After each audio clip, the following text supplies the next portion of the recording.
আসসালামু আলাইকুম। আমরা সবসময় বলি যে আমরা আমাদের শিশুর নিরাপত্তা দিচ্ছি। তাহলে আমরা নিরাপত্তা জিনিসগুলো কি এটি সম্পর্কে একটি জানব। যে এখানে কিন্তু নিরাপত্তা বলতে শিশুর শারীরিক নিরাপত্তার ব্যাপারটি আসে, শিশুর খাদ্যের নিরাপত্তার ব্যাপারটি আসে, শিশুর আশ্রয়ের নিরাপত্তার ব্যাপারটি আসে এবং চিকিৎসার নিরাপত্তার ব্যাপারটি আসে।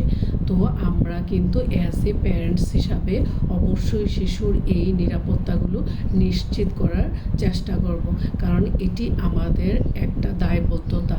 যখন একটি মানুষ শিশু থাকে তখন কিন্তু এই নিরাপত্তাগুলো সে নিজে নিজে নিতে পারে না। তাই আমাদের প্রত্যেক প্যারেন্টসের উচিত আমরা যেন সচেতনভাবে আমরা আমাদের সকল শিশুর এই নিরাপত্তাগুলো নিশ্চিত করতে পারি এবং নিশ্চিত করার চেষ্টা করি।